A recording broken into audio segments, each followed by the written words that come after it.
Alright, so this is going to be part 2 to What If Deku and the Blacklight Virus Remastered. So with that being said, let's just roll the intro. Bow in the presence of greatness, 'cause right now that has forsaken us. You should be honored by my lateness, that I would even show up to this fake shit. So go ahead, go nuts, go.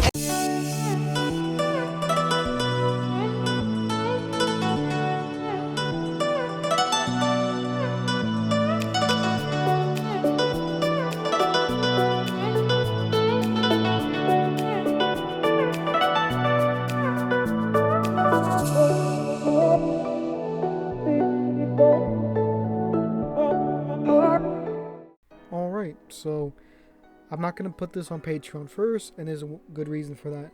That being that today, by the time I upload this, it's going to be my 1-year anniversary of doing What Ifs on this channel. So if you've been with my channel for a very long time, you know that my first What If was What If Deku had the Blacklight Virus. It's from the video game Prototype, and it was something that really did intrigue me and did interest me, and that's why I did the What If, because not really, at the time, not many people had done it, and the person who had done it, I thought he wasn't really a fan of the video game. Not that you have to be a fan of the source material that you make a What If on, like the change that you do, but I think it does give a bit of a different perspective, I think. So that's why I wanted to do it. So yeah. But if you want to join the Patreon to get other videos early, you can do so. But yeah. So in the last video, we went over 2 parts. I'll try to go over 2 parts in this one if I can. But yeah. So in the last part, we just got done with Deku basically going through the Heroes vs Villains kind of test. So this is we're gonna jump off from there, and right now Deku is in the infirmary with All Might, because they're kind of trying to see what's different with Deku, because obviously Deku was a quirkless person until All Might gave him One for All, and then everything changed. So they do a couple tests on him, and they do a blood test, and they see something attached to his cells, and it's really weird because they don't know what this is, but it has the same genetic code as Deku, and something's different. They're kind of moving, and they don't know what this is, but then they deduce that it's his quirk, and they call his quirk living virus because it acts like a virus and it's living. Because if you don't know, in the world of science, there's always this kind of debate on whether or not a virus is alive or not, because it has RNA and it reproduces, but there's no, it's a weird concept, but basically it's like a protein that's wrapped around something. I forgot what it's called, but it just tries to reproduce itself by attaching to cells and things like that. So that's why we call it living virus, at least in this. That's the reference if you guys didn't know. So yeah, anyways, so Deku tries to use it more often, and they learn that it's based off the biomass that he has. So at this point, he doesn't have that much, because the only thing he's really eaten at this point was his breakfast, as well as the 2 hairs that All Might gave him one, and then Kirishima gave him one to give him the armor. So this is where he's able to control what happens, and this includes accelerated like healing and things like that. So they want to test something out, because with this kind of function and how viruses work and how they're able to control cells, and to some extent they want to try something, and that is to kind of help All Might with his condition, with his kind of injury, you could say. So that's what Deku does. So they don't know, Deku doesn't know the extent of how much he could use this power on, so he does it a little bit. He goes over the scar of All Might, and this little bit of biomass just goes and seeps into All Might's skin, and this starts to form or heal the kind of injury that All Might had received. And All Might would have coughed up a little bit of blood, because he's basically regrowing organs there. So it's a big kind of change, but All Might at the end of the day is a bit stronger than he was in his prime, and he is basically refreshed, if that makes sense.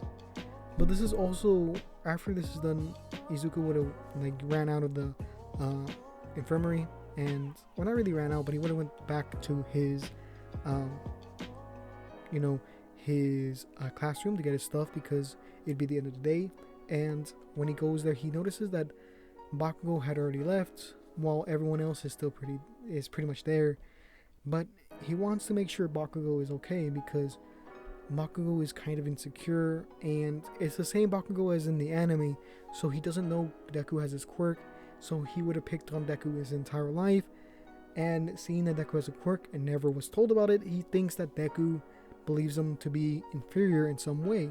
So Deku would have ran to the front of the school to meet Bakugo and almost spill the beans about, One for All, but he doesn't. He says that he has his own power that basically manifested later on in life, and he doesn't know why it did, but it just happened. So this is where Bakugo says the same thing to Deku: just make that power your own and then face me when you can, because I want to beat you at your best.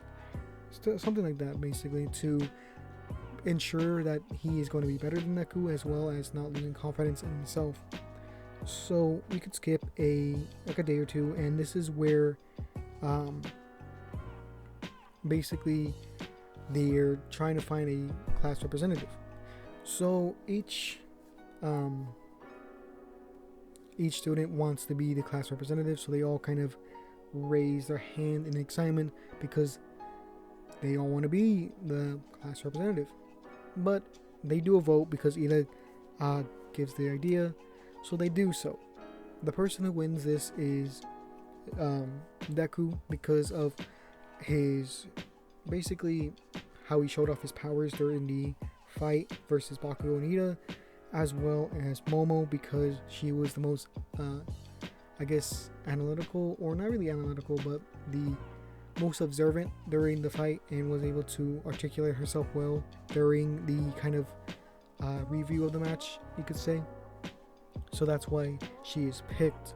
So Deku at this point, his chemistry is a little bit changed due to the fact that his living virus is kind of boosting his body and boosting his stuff like that. So it changes a bit of his chemistry in his mind, so he becomes a little bit more confident and a bit more bold. And this is where he kind of flirts with Momo, and this is where he basically says that he hopes that they will get along with each other. And this is where he kind of winks, and he kind of has a self-realization of what he did, and he kind of cringes a bit from doing so. So after that, Aizawa says, finally, and then he proceeds to tell him that the USJ, they're going to go to a trip to go to the USJ to learn some stuff about rescue hero type of work. So everyone is kind of excited to go there. Later on, when it's lunchtime, this is where the media actually goes into the school due to Shigaraki basically disintegrating or decaying the door and everyone going in. This triggers the alarm, which makes all the students scared. Ida would have been the one who basically gets everyone's attention by noticing that it was the media, and he clears that up. Later on, we could skip to the point where they're actually going to the USJ. Actually, no, there's something important that happens in between the time that they go to the USJ and the day was announced. So this would have been a few days between, just to give context, right? So it's a few days between the announcement and them actually going. So in this time, after Deku would get off of school, this is where he would do kind of, charity work, or really a community service. And what I mean by that is that he goes around and uses, he basically recycles, and in the process of recycling, every time there's organic matter in the trash, he basically uses that as biomass. And I know this is a kind of gross concept, but there's a lot of biomass there, and he's able to filter it through all the trash, and any plastic and metal that he gets actually uses that and takes it to a recycling plant, which he would then earn cash for that. So this is kind of a bonus with that. He would also do a little bit of I guess, landscaping. And the reason why he would do this is because anything that he would trim, such as leaves or grass, he would actually absorb that too, because that's technically biomass as well, because biomass is anything that's biological and has mass, which is basically anything alive. So that's what he would do. So he gains quite a bit of it. Then he gets to the day of the USJ attack, or to the day that they actually go. So Deku's costume is a lot different than it was in the anime because of the fact that he's able to make his own suit. He would have had the basic standard one at the beginning because he didn't know about his quirk, but after it gets destroyed through Bakugo and the fight, he decides to kind of make his own one because of it, or a little bit different than it was in the anime because of the inclusion of his armor and the way that his arms are eventually going to change. He decides to basically make something that's less restrictive and something that's going to be more fashion instead of function, if that makes sense. So it's kind of like Shoji's kind of outfit where it's not really covering much because he needs his arms ready and free. So that's a big thing of it. So let's get back to the USJ day and whatever. So they would have gone to the bus, and this is where Froppy basically, or yeah, it was Suyu. Basically, she makes a conversation as it does in the anime about how she talks about the kind of most powerful people in Class 1A, and she brings up Deku, but she asks Deku what's his quirk because it's a little bit weird, it changes a lot, and there's no one thing that it does because it does a lot of things, if that makes sense. It's like a jack of all trades, if you will, but instead of master of none, it's basically master of all, if that makes sense. So, or eventually. So he explains to her that it's kind of a transformation / storing quirk that lets him change his chemistry or his DNA. It's basically DNA manipulation with a little bit of like, I guess, I don't know what you would call it, but he's able to absorb and change biomass around him, and that's how he kind of explains it to her. So it's kind of a almost, I think it would be like either an emitter or emitter / transformation quirk, something like that. So eventually they would talk about Todoroki and Bakugo, but Todoroki wouldn't care because of his personality at the time and his way of dealing with everything, so he wouldn't really care. Bakugo would be a little bit upset, saying that, or not really saying, but thinking how they would put Deku above him, and this would get him a little bit mad, but he really wouldn't care too much. So eventually they would get to the USJ, and this is where 13 comes in and talks about the dangers of using a quirk incorrectly. Deku looks at his arms and basically says yeah, because at this point he's only really absorbed small things like hair and things like that, but what if he were to absorb something that's larger or even a human size, what would happen then? But before he could really think about this any longer, they continue with the tour, and before they actually get started, this is where a big kind of warp gate would open up, and what would come out would be a bunch of villains, including Shigaraki and Nobu. So what would happen is that our Eraserhead would go down there and try to basically save or really take out the villains that are there, and then the smoke villain would teleport everyone away. So yeah, so not everyone gets teleported, but a good majority do, and they get teleported across each of the different parts of the USJ. So let's cut back to what All Might is doing. Because he has no time limit anymore, and he's a little bit stronger than he was in his prime, he actually takes a little bit longer than he does. He still basically takes his time saving people because, again, no time limit, plus people there are endangered, so he wants to help as much as he can. Eventually he does go back to the school to get his clipboard, but Nezu actually stops him and talks about they talk about what happened to him with One for All and how he is recovered through his successor and basically things like that. Nezu basically tells him to basically listen to what he's going to talk about, which is his kind of teaching, like philosophy. And since All Might's already late, it's not going to matter if he's going to be a little bit more late, since, so he spends most of his time there. And the only reason why All Might wanted to go back there is because he wanted to get his clipboard. So Nezu basically like makes him stay there to listen to him. So after that, Deku actually goes down there with Aizawa because he wants to help Aizawa because he doesn't want to get him. He knows Aizawa is really good as a support, but not really he's not a powerhouse. He's not a power type, if that makes sense. So he wants to go down there to help him because with Deku using One for All, it's really gonna do a lot of damage to everyone. So he's not using it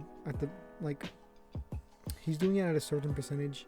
I would say that right now he still gets a little bit injured, but not really to the point where he gets hurt too bad. It's mostly like bruising, like the fight against One for All and All for One, where All Might basically punched him and his entire arm was bruised. It's kind of like that because he has muscle mass to kind of protect him from the impact.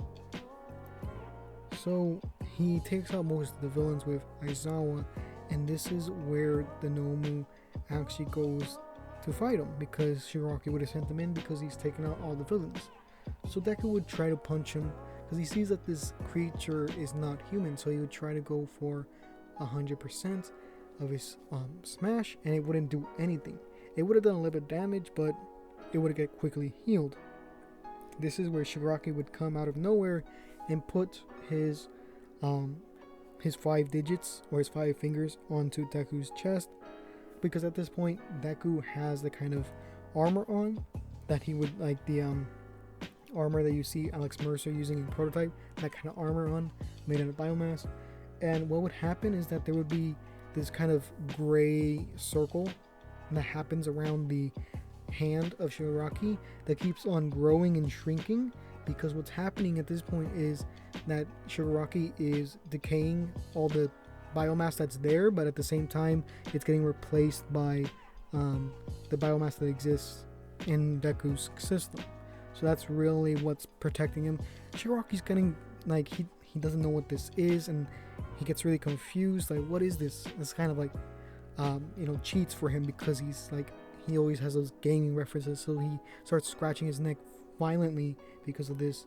Not really too violent, but you know what I mean. Kind of harder than normal people would have done it. And this is where Aizawa would have just kicked Shigaraki out of the way, and this is where the Nomu would start trying to fight Deku again. And it's kind of like a fight between All Might and the Nomu, how that kind of went down. So Deku knows that he can't really beat him with his normal means. So what he does is something that he's been thinking about, and he never really tried it until this point. But he has nothing really to lose, so he does a Devastator attack. So if you don't know what a Devastator attack is, in Prototype there is this concept in where the player will do a special attack in where they release a lot of biomass at once to create a very powerful attack. For this particular one, we're talking about the beam, the one that looks like a Kamehameha. I forgot the exact name of it, but he basically shoots out a almost beam of biomass. So this is what Deku would do. He would shoot that beam at the Nomu, and then what would happen is that he would start retracting it. With the Nomu covered in all this biomass, they would start consuming it.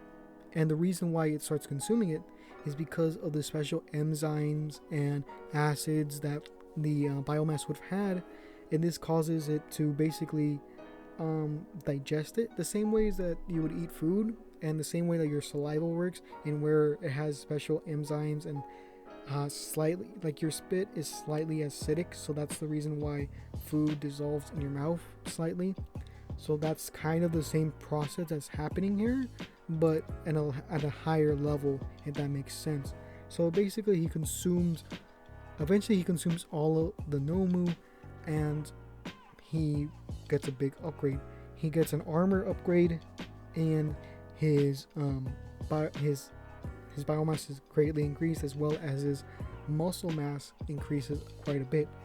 So I think at this point he would have got the standard biomass, or the standard muscle mass, as well as the standard armor, because before the armor was only strong as stone, but in this one is as strong as in game, but only the first tier.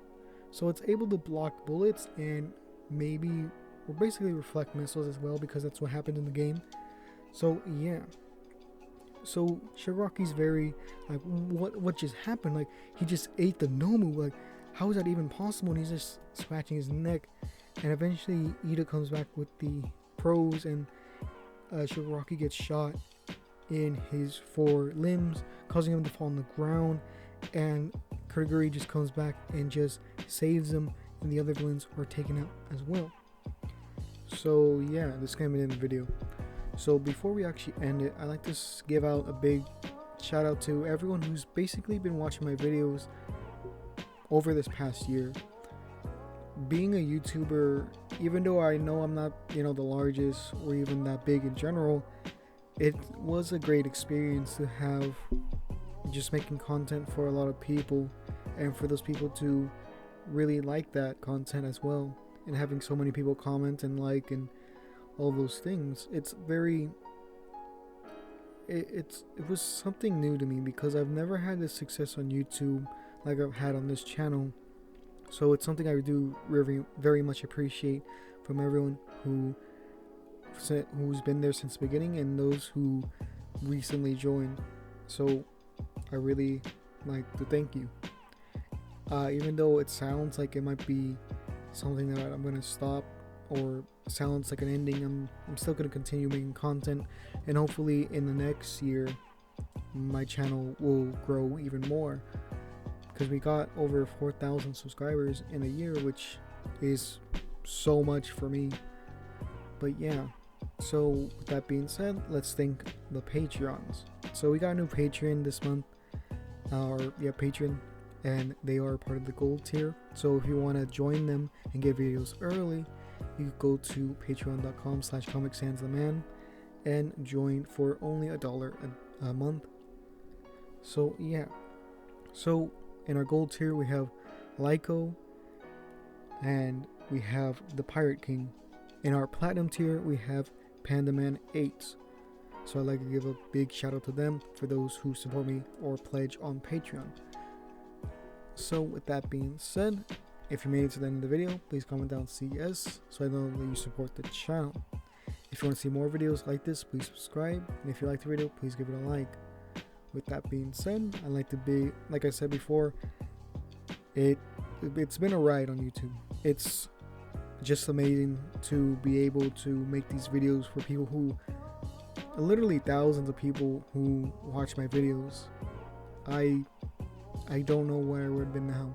It's just it's a weird thing to think about, like people just watching content you make, at least for me, because it was just something I never ever thought about before. So yeah, anyways, this is gonna be the video. So yeah,